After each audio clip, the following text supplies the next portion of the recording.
राम राम दोस्तों, आज चर्चा करेंगे शनि और केतु की युति की। जब कुंडली में शनि और केतु ग्रह एक ही भाव में उपस्थित होते हैं तो क्या संकेत मिलते हैं। Understanding of Saturn and Ketu conjunction in your horoscope. इसमें सबसे पहले शनि को अगर समझे तो शनि कर्म फलदाता है, रोजगार व्यवसाय का कारक है। चाहे नौकरी हो या आप कोई व्यापार कर रहे हैं, इनका कारक शनि होता है। काल पुरुष के जन्मांक में 10वें और 11वें भाव का स्वामी होता है, कर्म और उसके फल का। लेकिन शनि धीरे धीरे चलने वाला ग्रह है, धैर्य, मेहनत, विलंब, रुकावटों का कारक है। शनि जिस भाव में है या शनि जहाँ दृष्टि से प्रभाव डालता है, वहाँ की चीज़ें विलंब से और बहुत मेहनत के बाद ही मिलती हैं। अगर आपके अंदर धैर्य, पेशेंस कम है तो फिर आपको परेशानी होगी, क्योंकि शनि परिपक्वता, मैच्योरिटी, लंबी अवधि का कारक भी है। तो शनि का जहाँ प्रभाव पड़ता है उन चीज़ों के लिए आपको इंतज़ार करना पड़ेगा, और अगर धैर्य की कमी है तब आपको निराशा होगी। ये सब पिछले जन्मों के कर्मों के आधार पर होता है। जीवन के जो कर्तव्य हैं, जो जिम्मेवारियां हैं, शनि उनका कारक है। नियम कानून और अनुशासन से चलना, सीमाओं में रहना, कन्फाइनमेंट्स, बाउंड्री, इनमें रहकर काम करना, ये शनि सिखाता है। डर और चिंता का कारक भी शनि है। गंभीरता, सीरियसनेस अबाउट एनीथिंग, इसका कारक शनि है। शनि का जहाँ प्रभाव होता है आपकी कुंडली में, अगर उस भाव से संबंधित चीज़ों के लिए आप अगर गंभीर नहीं हैं तो उन चीज़ों से आपको निराशा जरूर मिलती है। केतु को अगर समझें तो केतु आपके पिछले जीवन के अनुभवों का कारक है। मतलब केतु का जहाँ प्रभाव है कुंडली पर, तो आपने अपनी पिछली जिंदगियों में उन चीज़ों को लेकर बहुत मेहनत, बहुत ऊर्जा आपने खर्च की है। तो इस जीवन में हो सकता है कि उन चीज़ों के लिए आपके अंदर लगाव बहुत कम हो जाए।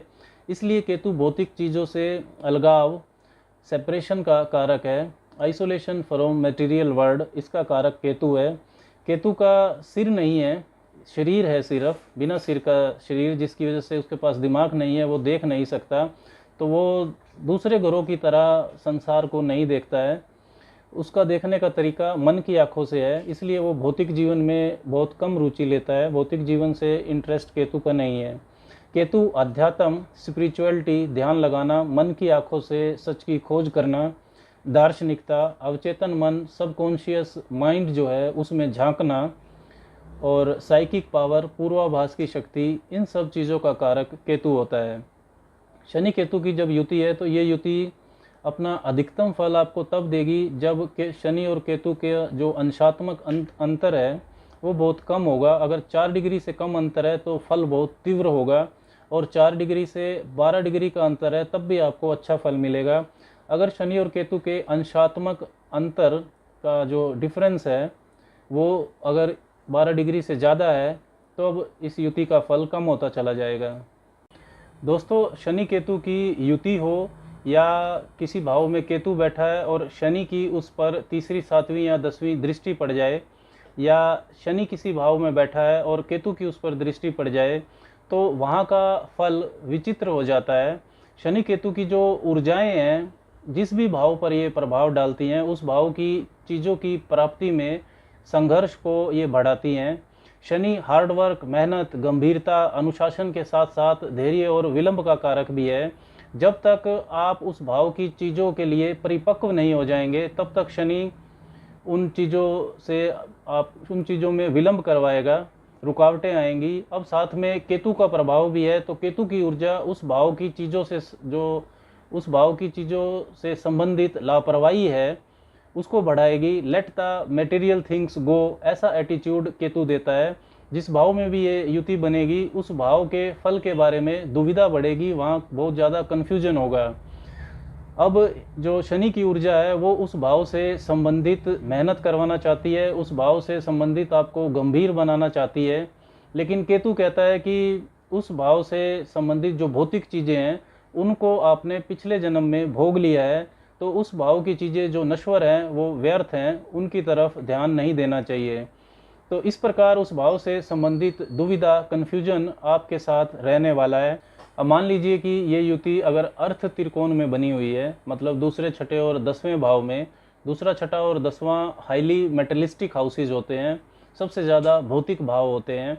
दूसरा भाव होता है आपकी धन का, सेविंग्स का, बचत का, और छठा भाव होता है उस धन को कमाने के लिए जो रोज़मर्रा का आप संघर्ष करते हैं, डेली रूटीन का, वो छठा भाव होता है। और 10वां भाव होता है आपके कैरियर का, व्यवसाय का, पद प्रतिष्ठा का।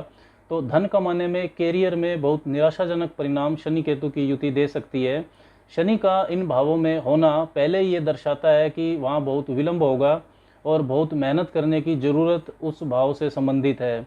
और केतु की ऊर्जा धन, भौतिक चीज़ें, पद प्रतिष्ठा, इनसे अलगाव लाती है, ऐसी सोच देती है कि इनकी परवाह नहीं करनी चाहिए। आइसोलेशन फ्रॉम मटेरियल वर्ल्ड, ये केतु का कारकत्व है। तो इन भावों में शनि केतु के प्रभाव से आप अपने आप से ही बहुत सारे सवाल करेंगे कि ये सब कुछ जो मैं कर रहा हूँ क्या ये ठीक है। और आपकी इनकम चाहे बहुत ही अच्छी हो, तब भी बहुत सारे सवाल आप अपने ऊपर ही खड़े करेंगे कि हो सकता है कि ये जो मैं कर रहा हूँ ये साथ ना जाए। इस तरीके की जो सोच है ये शनि केतु की युति आपको देगी।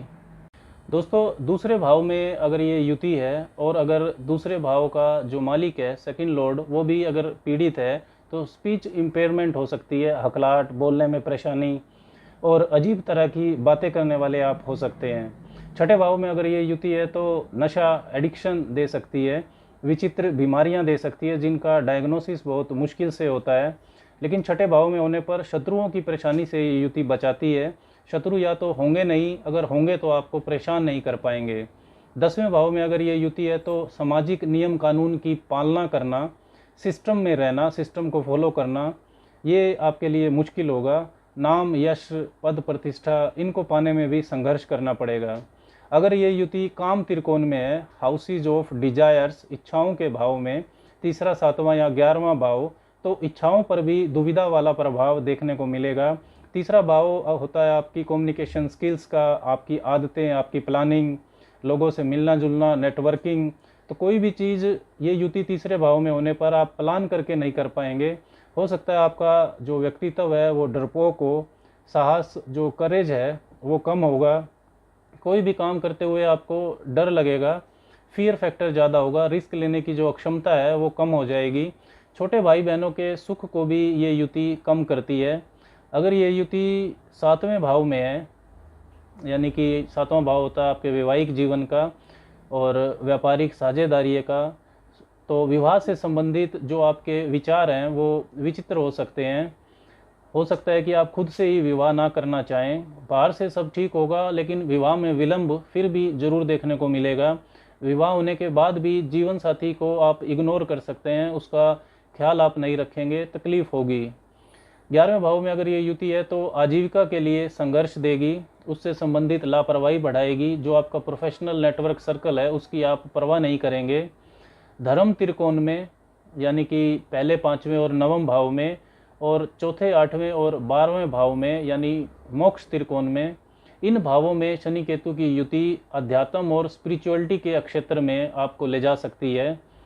गुप्त विद्या, ध्यान में गहराई में चले जाना, डीप मेडिटेशनल जो प्रैक्टिसेस हैं, इसके अलावा कला, जादू, तंत्र मंत्र, मंत्र सिद्ध करना, आध्यात्मिक तरीके से लोगों का इलाज करना, डिवाइन हीलिंग, इन क्षेत्रों में आपका रुझान हो सकता है। इन क्षेत्रों में आप काफ़ी सफलता प्राप्त कर सकते हैं क्योंकि शनि और केतु का इन क्षेत्रों से गहरा संबंध है। अब ये विद्याएं सीखने के बाद आप सच्चाई से चलेंगे या किसी को धोखा देंगे, ये निर्भर करता है कि ये युति किस राशि में बनी हुई है और किन नक्षत्रों में बनी हुई है। विशेष करके त्रिकोण भाव में, धर्म त्रिकोण में, पहले, 5वें और 9वें भाव में अगर शनि केतु जिस भाव में है उस राशि का स्वामी, डिस्पोजिटर अगर मजबूत है तो ये आपको एक उच्च कोटि का संत भी बना सकती है। चौथे भाव में अगर ये युति है तो इशारा करती है कि जन्म स्थान से आपको दूर चले जाना चाहिए। मानसिक शांति आपको जन्म स्थान के आसपास रहने से नहीं मिलेगी। सुख सुविधा के साधनों के प्राप्ति के लिए भी आपको संघर्ष करना पड़ेगा। माता की जो शिक्षा है हो सकता है वो आपको समझ में ना आए। अष्टम भाव में अगर ये युति है तो सेक्सुअल वाइटलिटी को कमज़ोर करेगी। पाइल्स और आंतड़ियों की समस्या, इंटेस्टिनल प्रॉब्लम्स, ये आपको दे सकती है। 12वें भाव में ये युति फॉरेन सेटलमेंट और अध्यात्म, स्पिरिचुअलिटी के जो क्षेत्र हैं उनके लिए अच्छा काम करती है। पहले भाव में ये युति व्यक्तित्व को बिगाड़ती है। पर्सनैलिटी जो डेवलपमेंट है वो बहुत धीमा रहेगा, उस तरफ आप ध्यान नहीं देंगे। स्वास्थ्य भी कमज़ोर रह सकता है। पंचम भाव में ये युति शिक्षा व संतान पक्ष के लिए संघर्ष देगी। नवम भाव में भी ये युति आपको जो मार्गदर्शन है जीवन में उसके बारे में बहुत कन्फ्यूजन पैदा करेगी, दुविधा रहेगी। उच्च शिक्षा के लिए भी ये युति अच्छी नहीं है। इस युति का अगर नकारात्मक फल आपको जीवन में देखने को मिल रहा है तो आपको कुछ उपाय जरूर कर लेने चाहिए। शनि केतु दोनों ही समाज के पिछड़े वर्ग, अनप्रिविलेज्ड जो पीपल होते हैं उनको रिप्रेजेंट करते हैं, तो आपको अपने सामर्थ्य के अनुसार उनकी मदद जरूर करनी चाहिए। जितना ज़्यादा हो सके अध्यात्म से जुड़े हुए कार्यों को आपको करना चाहिए। शनि शिव भक्त हैं तो भगवान शिव की उपासना भी आपको जरूर करनी चाहिए। हर रोज़ भगवान शिव के सामने बैठकर दीपक जलाकर और शिव मंत्र और शनि मंत्र का जप करना चाहिए। ओम नमः शिवाय, ओम शंग शनिश्चराय नमः। इन दोनों मंत्र को अगर आप 5-10 मिनट जितनी देर आप कंसंट्रेट कर पाएँ अगर जपते हैं तो ज़रूर आपको लाभ दिखाई देगा। और अगर जीवन में बहुत ज़्यादा कन्फ्यूजन, दुविधा है किसी भी नक्षत्र को लेकर, तो बुद्धि के देवता भगवान श्री गणेश की उपासना भी आपको जरूर करनी चाहिए। पीपल और शमी के वृक्ष आप अगर लगाते हैं पार्क में, मंदिर में, तब भी आपको लाभ दिखाई देगा। और जब भी आप पूजा करें तो जो मतलब फ्यूचर की जो वरीज हैं, भविष्य की चिंताएं हैं, उनको आप छोड़ने का अभ्यास करें। मतलब यह सोचे कि जिसकी आप पूजा कर रहे हैं वो उन चिंताओं को संभाल लेंगे। जब भी पूजा करें तो अपनी चिंताओं को सरेंडर कर दें, उनके सामने समर्पण कर दें, लाभ आपको जरूर दिखाई देगा। आज के लिए बस इतना ही। राम राम।